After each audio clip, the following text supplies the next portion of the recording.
Saturday and we're here for more content. What we're looking at today is what's going on with AMC, because we all know what happened yesterday for the options, but that's not the most important thing here, because what we need to focus on is, whilst yesterday was big, nothing for the fundamentals of the squeeze have changed in a way that makes things look any different or worse than what they were on Thursday, Friday, or any point in the last week, month, or year. But we do actually have some other stuff to talk about, some of it quite good. So we're going to be diving into that straight away, but just before we do, remember, as always, this is only opinion based, it's not financial advice. Do your own research, as it is only a few of my personal beliefs.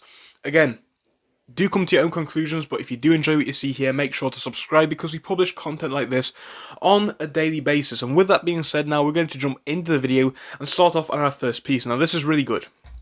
So it's coming from CS Chema.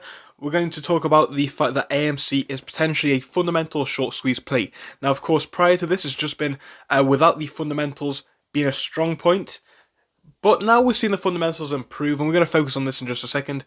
But yeah, now it's becoming more realistic, because when it was a case of, oh, the apes are just a bunch of people who keep buying and won't sell, it does sound a bit ridiculous, but it still can happen, so don't get me wrong. But obviously, it is something which the media outlets will not say anything good about, because it just seems so unbelievable. When we have a fundamental short squeeze, it means that the company is worth more than what these shorts anticipate, and subsequently the price gets squeezed in that way. And again, combine the fundamental short squeeze potential with the potential of the short squeeze from the apes buying and holding, things just get stronger and stronger. So let's talk about why this person believes that in this post down here.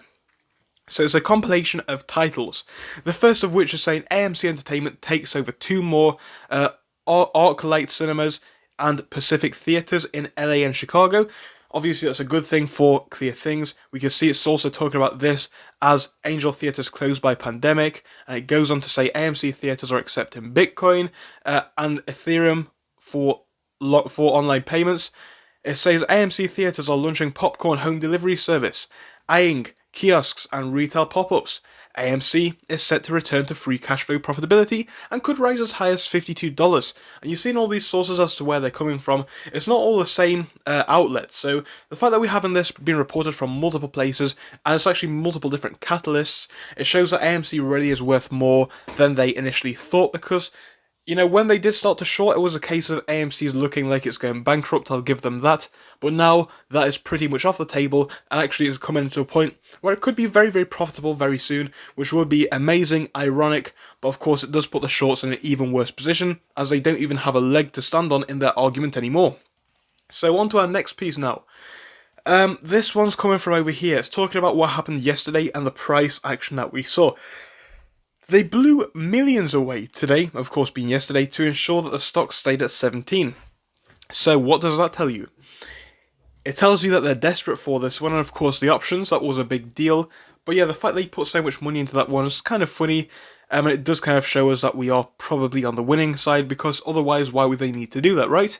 Anyway, on to our next piece now. We have this, is speaking about a provoking read. So it's a thought-provoking read, talking about what's been happening from at the real dark pool on Twitter, blatantly breaking down the past 8 weeks of fake sell-off to hammer the price down. So credits go to that user, the real dark pool on Twitter. Shout out to them, and their account is here. But this was posted by ZendyXX 15 hours ago. Is speaking about what we're seeing, and obviously the data is listed here. We can see the data and the correlation between the price action, and we can also see the graph that shows us that retail is continuing to hold. Again, that's backed up again here, and you can have an in-depth breakdown of this if you wish to do so, but it is really a worthwhile post. Again, I like to try and keep these videos quite short and concise, but we're going to have a quick read of what we have, very, very quickly going over the main details. So I'm going to write this out without using the word synthetic shares or manipulation, and putting my tinfoil hat on the ground. I want you to look at the tangible evidence and tell me what you see from the data that the market makers and short hedge funds can't report on. I'm going to start by discussing November onwards, because that's when the options chain for January the 21st started to grow. Since November, the daily short/dark pool volume has been 57 to 64% roughly, and the short interest has stayed around 19.8 to 20%.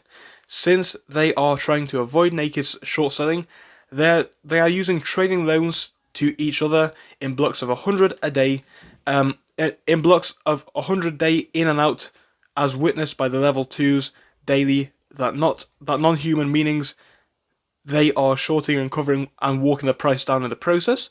Again, these figures are highlighted here, but just to break down each of them if you want to have a quick look, we're seeing the borrowed shares over here. It's obviously climbing and the inflow has been greater than the outflow, which means that institutions are buying and the price is declining. Took them 11 months to figure out how blatantly this is shown to us. We have this talking about how the yellow is indicative of the holding, as I did mention, showing it is highly likely to be a formulated sell-off. That is this over here. Other key things that we're going to be seeing is this, which is Peloton, and it shows an actual sell-off by investors. Note the drop in price.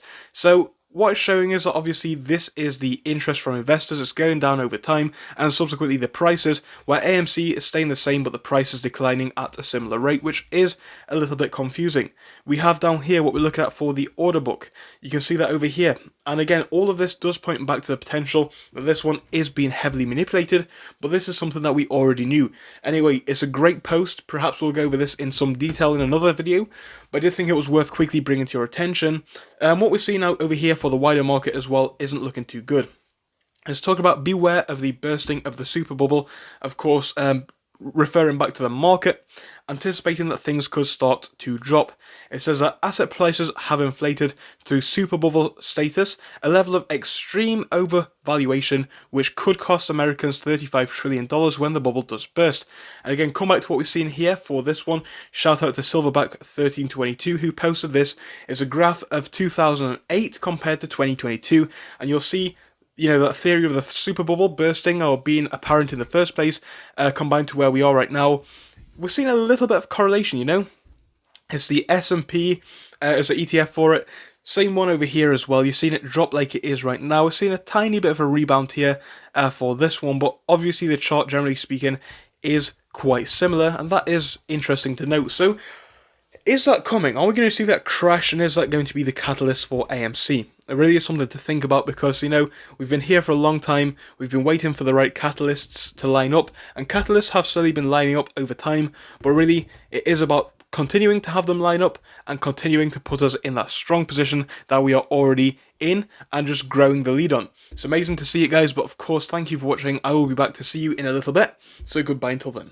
Thank you for watching through till the end, but let me tell you about our Discord. So on your screen you will be seeing the N2S Finance Discord. Obviously it is split into multiple sections. Basically at the top we have updates from me and all that kind of good stuff. If you scroll down a bit further we have the main sections where we focus on cryptos, SPACs and other hot stocks including penny stocks, even stable growth stocks as well, and we even have a special AMC GME chat. If you scroll down you can see some research and DD from the community. We also have funny memes and you can see actual contributions from members down here.